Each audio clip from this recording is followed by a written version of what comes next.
So it's kind of crazy. Like those things came together for me in terms of like they kind of collided my analytical side of stuff and also me, I guess, wanting to be creative in some way.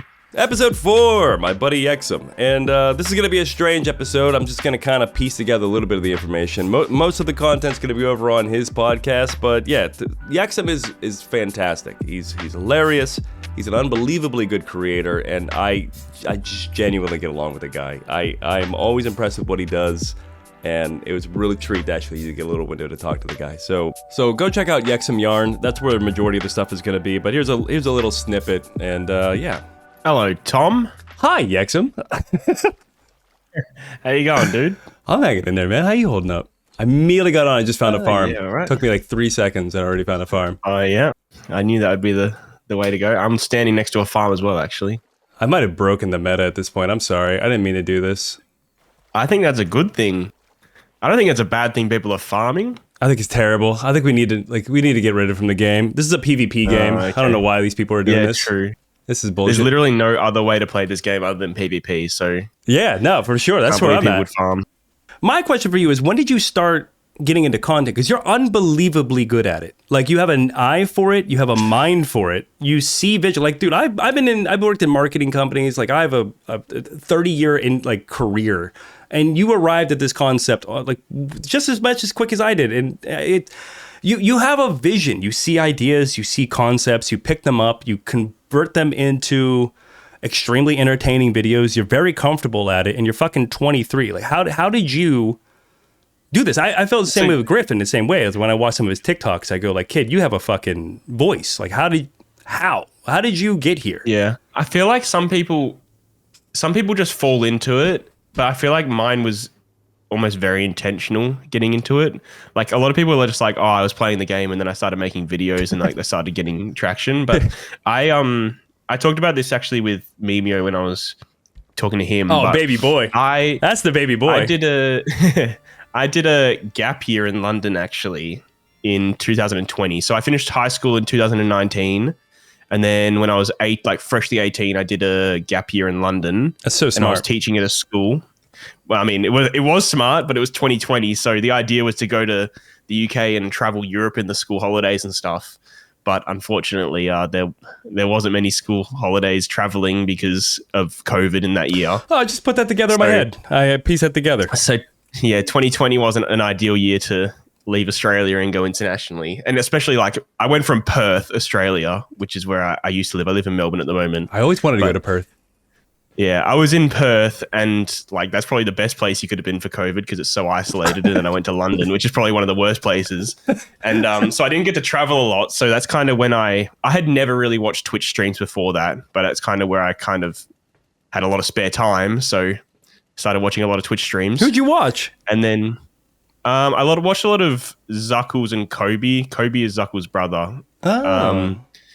I don't know if you probably haven't heard of Kobe. He doesn't stream anymore, but he was very much like the main streamer I used to watch. Zuckles, yeah, it's funny because Zuckles is the guy I was like watching Rust. Him and Sir Winter were like the guys that I used to watch Rust and got me into who? Sir Winter, who?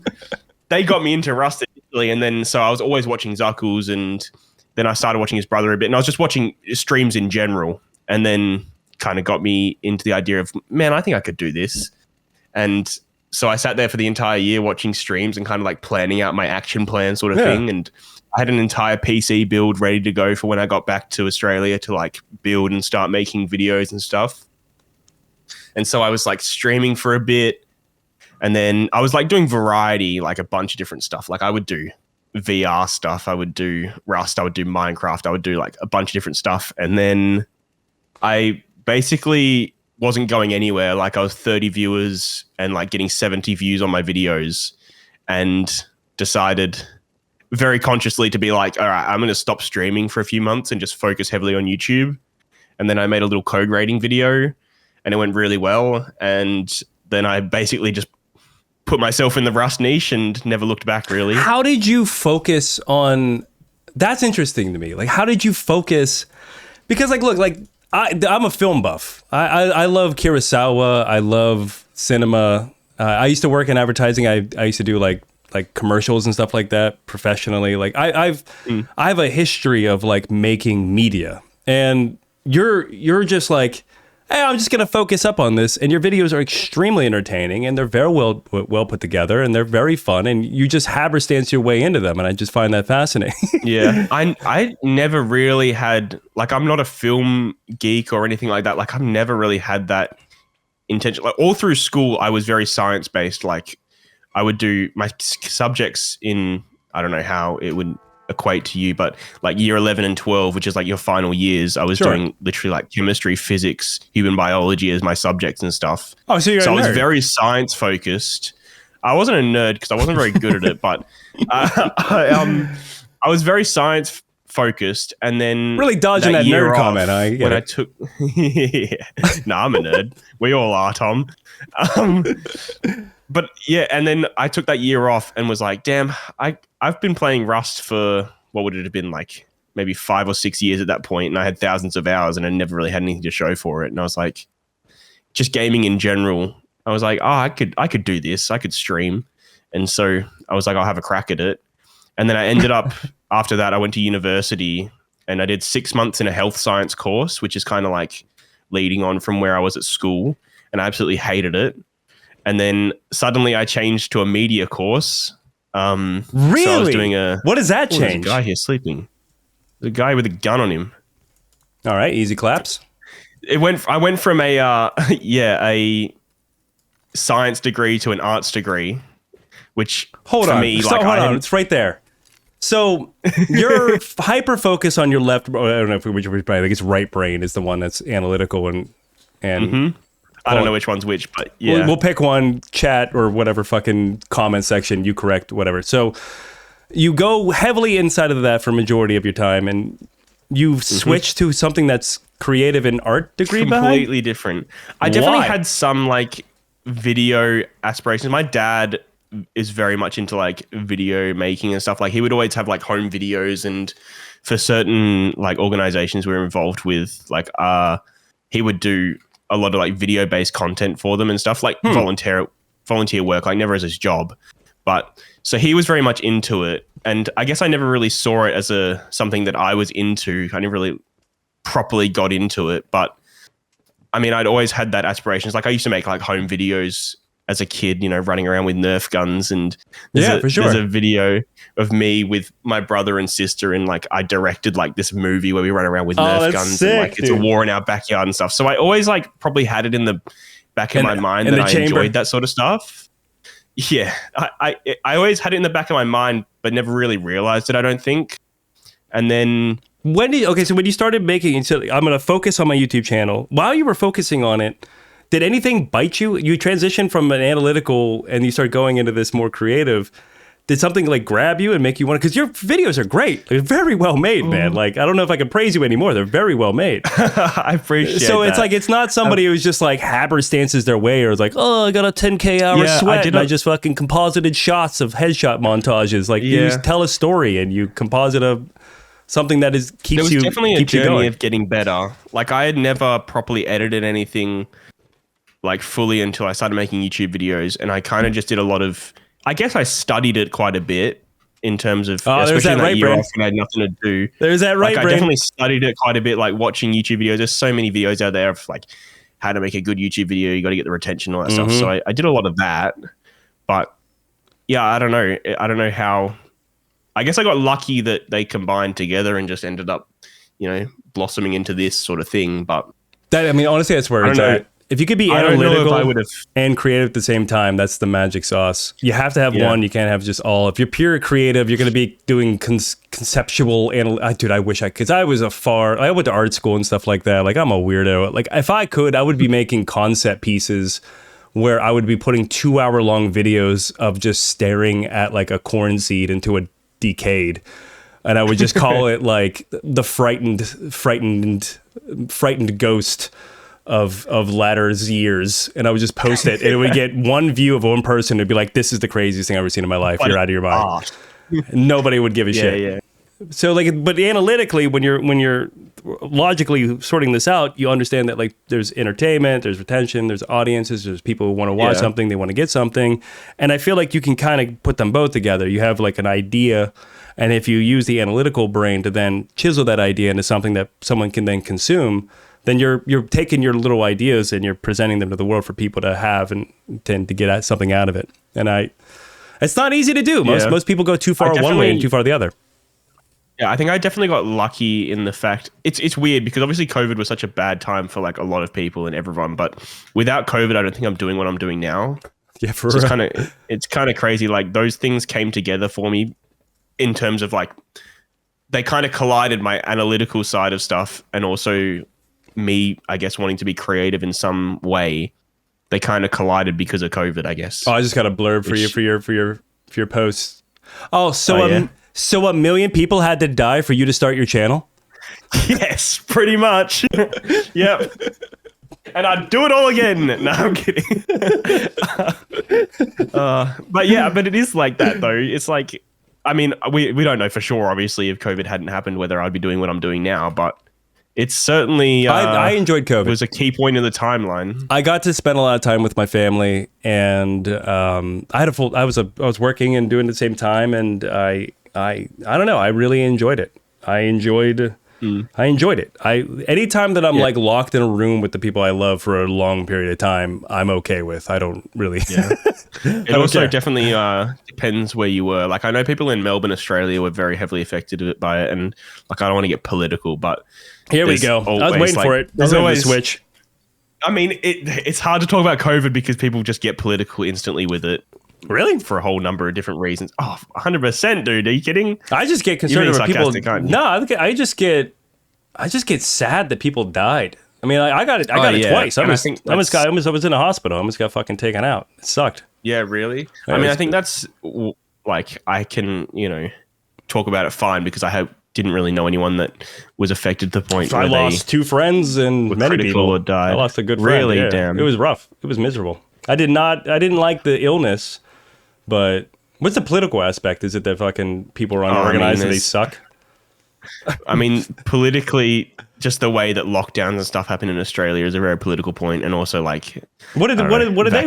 Did they want people to not lock it down? Everyone sneezing on each other? Was that the play? Well, I was obviously not in Australia, and also Melbourne in particular was Melbourne was like the most locked down city on earth, I'm pretty sure, throughout COVID. Like it was the most. Were the people like against it? Were they like, you need to open this bad boy up? That people once it got to a certain point, yeah, for sure, people were like, oh my god, this is ridiculous. We need to get out here and sneeze on each other. Yeah, no doubt. Yeah.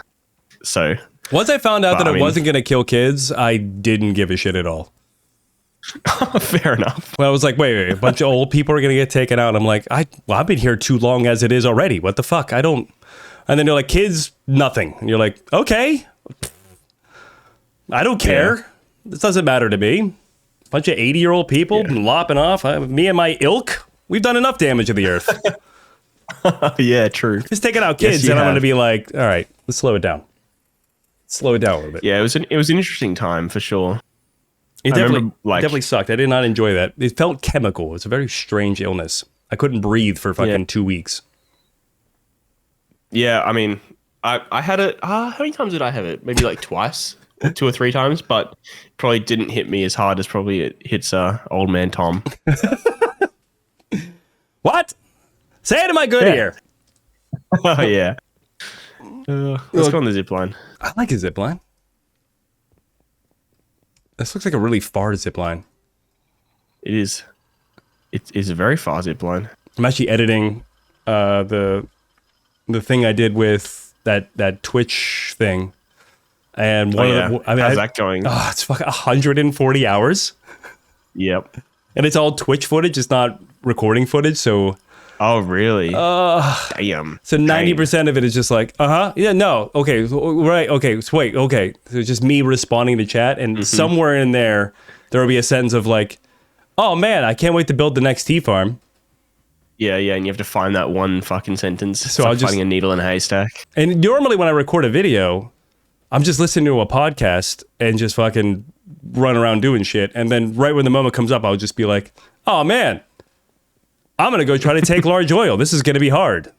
And and keep moving. Yeah. Oh, let me ask you about this, because this might be me like the tea leaves a bit, but I feel like, because you're younger than me, and I see a thing because I've been in media for a long time, and it is very strange for people my age to not watch television. Do you watch television? Do you know what a television is?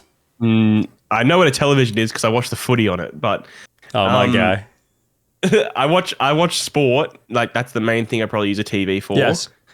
But no, I wouldn't have tuned into like channels, like actual TV channels. Fucking I would use it for crazy YouTube. To say it like that. I literally watch YouTube, or I'll watch sport, or like, and I don't even go on to channels to watch sport. Like, I go to a streaming service to watch sport. So, or I watch Netflix and like watch movies and stuff on it. Do you know your percentage of people that watch your videos on televisions? Have you ever looked at that statistics? Find out right now. Mine is. I haven't looked at it in a while, but it's going more and more. It just keeps getting higher. Mine was 58%. Yeah, that makes sense. That blew my mind when I saw that statistic. 58%? Yeah, mine is TV. Oh, only 38%. But like, again, even 38% is insane. So like, from my perspective, YouTube is just some goofy thing that people do where they make like, hey, today I'm going to buy an elephant and then we're going to give it a bath. Mm-hmm. And you're like, okay. But like, and then like actual television was always kind of like an unapproachable thing in the world. But now it seems like YouTube is becoming television. Which means you and I are television stars. That's crazy. Which doesn't make I don't know about that. Any fucking sense in my head. I think there's a long way to go between that distinction, though. Like, people still definitely see YouTube as an other in that kind of like mainstream media, right? Like, but sphere. the premise I just walked you through. You don't watch TV. From our point of view, because exactly. From our point of view, because and it'll probably be a generational thing more than anything, but like from our point of view, obviously it makes sense because we understand the power of YouTube and like how many people are actually consuming it. But wait, do you think it's your opinion is based on the idea that you make content, or just not as you as an individual person who watches content? I probably would have the same opinion regardless of making content or not, because of the world that I've been brought up in and I've watched a little YouTube in my time. Do people around you are similar? Like the people of your same age range, like do you think they would have a similar statistic? Like, I don't know what the fuck a television is. Because Griff immediately said the same thing to me. He was like, I don't know what the fuck a TV is, bro. But also you're speaking to people who make YouTube videos though. Sure. But I think a lot of people would be the same as me at my age, but like I said, like I think it's a generational thing. Like, I can't imagine my parents sitting down and watching YouTube. Yes. I feel that, but it's interesting. I watch because again, like you mentioned, I make content on YouTube, but I watch YouTube sincerely, like shows now. And like the transition from where it once was, like I used to watch like Jay Leno and Conan O'Brien and all the old time, and I would watch like TGIF and all these old TV shows and Matlock and fucking Columbo. And that used to be the shows that you would watch. And then it's slowly over the last 30 years transitioned to, I watch people I've subscribed to on a YouTube channel. And that transition that's happening doesn't seem like it's going, the music's making what I'm saying way more frightening than it actually is. It doesn't seem like... wearing that mask as well. Look, think about it from my point of view. You're ominously staring over the fireplace in that mask. It does, and so that trend doesn't seem like it's going the other direction. It just seems like it's going more and more and more. Like, it just seems like that number is just going to keep eating more space. Like, you're 23 and you're getting older, and by the time you're 33, like, it's going to be triple, if not more. Like, you're going to look at that stat and go like, no, everyone has a TV. Like, this is TV. The thing is, though, at the same time, like, I don't see my parents. I don't live at home anymore, so I don't know what their TV viewing habits are like. But I can't even imagine my parents honestly watching like channels on TV, to be honest. Like they would maybe turn it on and maybe mum would watch like a Netflix series or something, which is not normal TV. That's still a streaming service in the same way as YouTube is, I guess. Like I feel like in general it's going that direction, you know. My folks are quite old, and they didn't know what a cell phone was till about like 5 or 6 years ago. And I put them on, and they're compelled about it. And I hate advertising because I worked in the field, so I pay for YouTube Red for all my accounts because I refuse to let my children and my family watch an advertisement, which is sad because that's how you and I make our capital. It's fine. Well, I mean, but if they've got YouTube Premium, that's still getting us. Let's go, getting dude. us money. So. Let's go. So as long as it's not an ad block, you know. They're compelled to like watch YouTube videos, and they're finding people that they're interested in, and they're subscribing to them, and they're regularly watching their videos. And when it used to be like, hey, have you seen the latest Soprano episode, is now turning into, did you hear what XYZ said in Ukraine or whatever, or you hear what XYZ said in Canada or whatever, like the latest guys talking about this, about the news and stuff like that. And they're getting it from YouTube, and they have people that they like. And that's crazy as fuck to me. And I think it's just getting more and more popular as time goes on, which I find very strange. It puts you and I in a very interesting position. It's funny when I talk to people like who are completely like outside of my generation and like people who have no concept of YouTube. Like say, for instance, I'll go and walk the dogs. Well, you obviously know YouTube, but like I'll go walk the dogs at the dog park, and someone will ask what I do for work, and I'll talk to them about it, and I'll be like talking about YouTube with them, and they're like, oh yeah, like I don't usually watch YouTube, but I watched this one video and like I really like this creator now. I've started watching the videos. Like, yeah, it's becoming more and more of a thing where it's like, oh, you're realizing the power of how much is out there. There's something for everyone on YouTube. And like a lot of people I speak to are like, oh yeah, I actually enjoyed this video. I've never really watched YouTube too much, but you know, I enjoyed this video of someone doing some gardening or something. And it's like, yeah, that's because that's for you. Like, absolutely, there's so much content on there that there's something guaranteed that you would like watching on YouTube. I just think it's a matter of time before the ease in which it takes a person to sit down at the couch and grab the remote, and they look up at the screen, they see the latest Yexom thumbnail with an interesting title, and they go, yeah, I think I'm going to give this a shot for the next hour. And the fact that has happened to me at all at once, like one of my homies sent me a picture of like her just sitting in the living room. She's like, oh, I loved your latest video. I just watched it with me and my cousin in the living room. And I was just, that's fucking bizarre. You're not just hunched over with your cell phone? Like, what is this?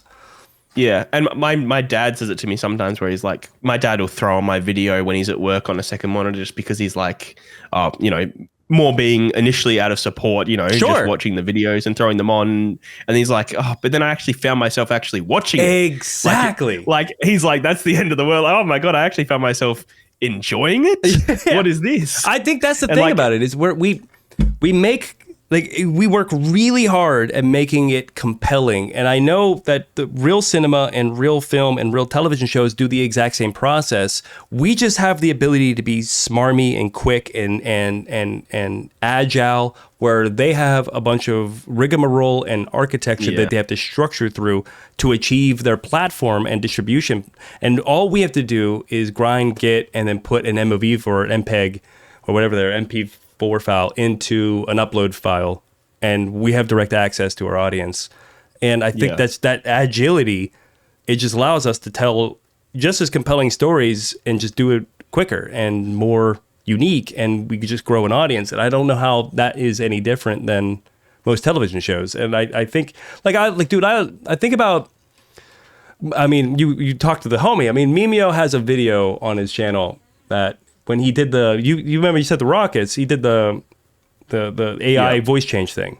I can't think of anything more entertaining and worthy of an hour of your life than the concept of that video, and to sit down in the living room and watch what he performed. And a miracle. Yeah. Talk about fucking risk.